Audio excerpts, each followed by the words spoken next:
আসসালামু আলাইকুম। Hello viewers, আশা করি ভালো আছেন। প্রতিদিনকার মতো আজও চলে এসেছি আপনাদের সাথে কিছুক্ষণ আড্ডা দেওয়ার জন্য। আজকে আরেকটি আসন আপনাদেরকে করে দেখাবো। এটি হচ্ছে মৎস্যাসন বা ফিশ পোজ। গতকালকে তো আপনারা দেখলেন সর্বাঙ্গসন, আজকে তার একটা কাউন্টার পোজ আমি করে দেখাবো। অনেকটা মাছের মতো দেখায়, এজন্যই যোগীরা হয়তোবা এটাকে নাম রেখেছে ফিশ পোজ। এটা তো অনেক উপকার আছে, বিভিন্ন ধরনের উপকার আমি ভিডিওর শেষ প্রান্তে আমি আপনাদের সম্মুখে বলবো। ভিউয়ার্স, আমি প্রথমে আমার পরিচয়টা দিয়ে নিচ্ছি। আমি মোহাম্মদ মাহবুর রহমান চৌধুরী, অরণ্য যোগ শিক্ষক। আপনাদের সাথে সবসময় আসলে থাকার চেষ্টা করি, ভালো লাগে আপনাদের সাথে থাকতে। ভিউয়ার্স, তাহলে যোগাসনটা শুরু করি। প্রথমে যারা বিগিনার্স, তাদের তারা কিভাবে করবে সেভাবেই আসলে যোগাসনটা করার ট্রাই করতেছি।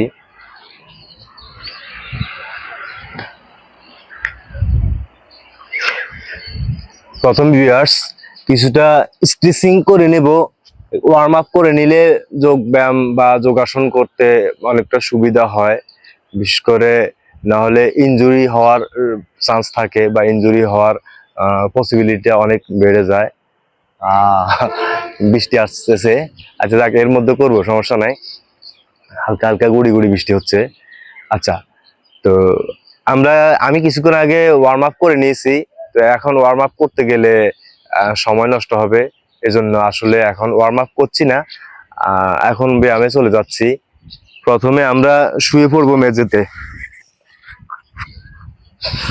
মেঝেতে শুয়ে পড়ে পদ্মাসন করব এইভাবেই।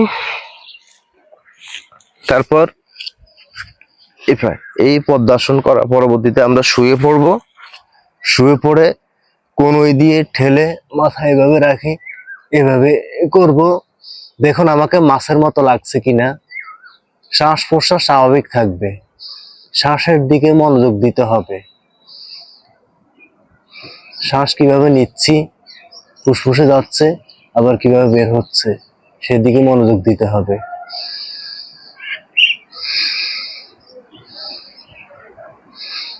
বিগিনার্স লেভেলে 15 থেকে 20 সেকেন্ড করলে হবে।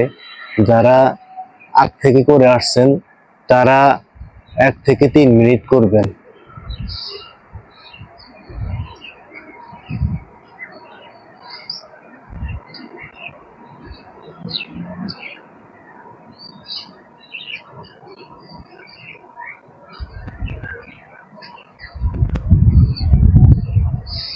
এটি যারা বিগিনার্স তারা আরো সহজভাবে করা যায়, আমি এই আসলে করে ওগুলোও করে দেখাবো।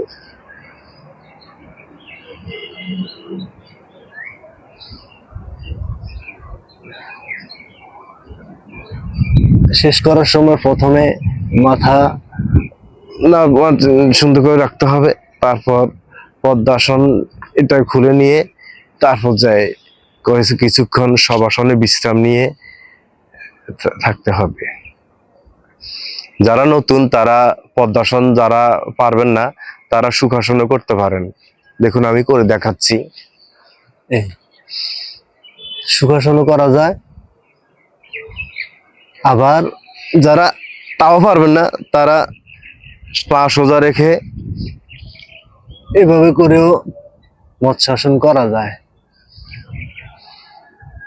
আস্তে আস্তে শুরুটা তো করা যায়, শুরুটা করতে করতে আস্তে আস্তে পূর্ণ মৎস্যাসন আপনি করতে পারবেন। কিছুক্ষণ শবাসনে বা 30 সেকেন্ড শবাসনে বিশ্রাম নিয়ে তারপর উঠতে পারেন। মিনিমাম 3 থেকে 4 বার করবেন। এটা একটা রাউন্ড হলো আর কি। এভাবে 3 থেকে 4 বার এভাবে করা যায়। ভিউয়ার্স, দেখলেন মৎস্যাসন। তো এই মৎস্যাসনের অনেক উপকারিতা আছে, বিশেষ করে যেহেতু এটা একটি ব্যাক বেন্ডিং আসন।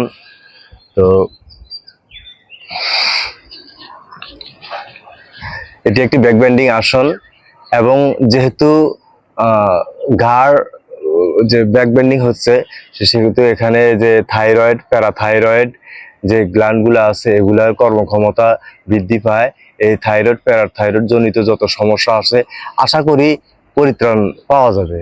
টনসিলের জন্য উপকারী, বিশেষ করে যেহেতু বক্ষ প্রসারিত হয়, এজন্য এখানে যে ফুসফুস আছে এবং হার্ট আছে, এই দুইটা অঙ্গই কিন্তু তার সুস্থতা লাভ হয় আর কি। এই এই সম্পর্কিত যতগুলো রোগ আছে সবগুলো থেকে উপশম হয়। একেবারে পূর্ণ কিউর কোনোটাতে হবে না। আমরা তো খাদ্যাভ্যাস আমাদের সঠিক না। খাদ্যে তিনটা যে আছে, যেমন সাত্ত্বিক খাবার, রাজসিক খাবার, তামসিক খাবার।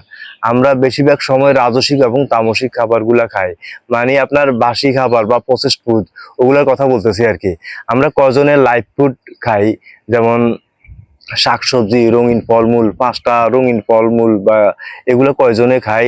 বিশেষ করে শাকসবজি খেতে হলে বিশেষ করে অনেকগুলো কাঁচা খেতে হবে। কজনে বা আমরা কাঁচা খাই, তাই না?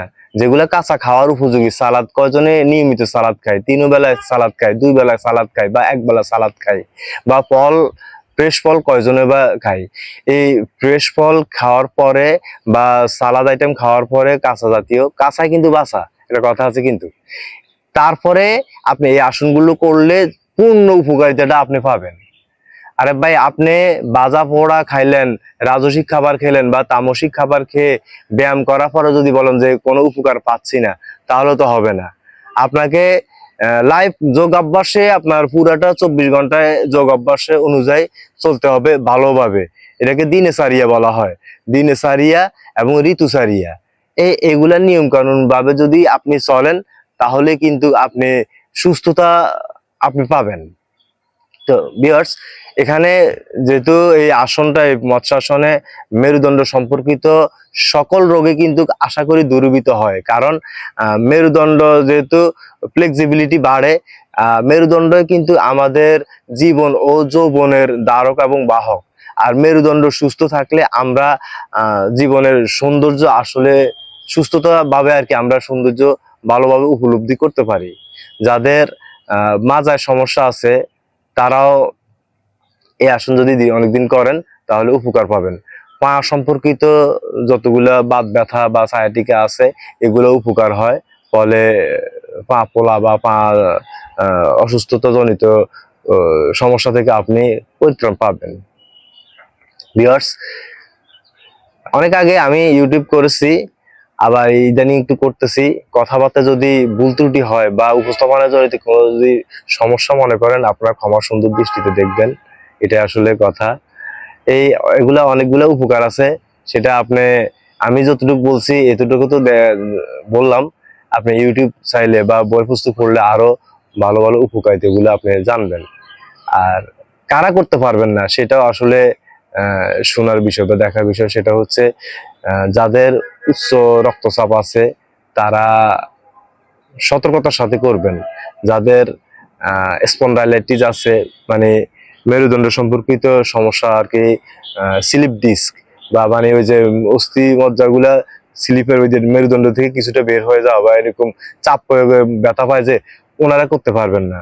বা অস্ত্রোপচার হয়েছে মেরুদণ্ডে, এরকম রোগীরাও করতে পারবেন না।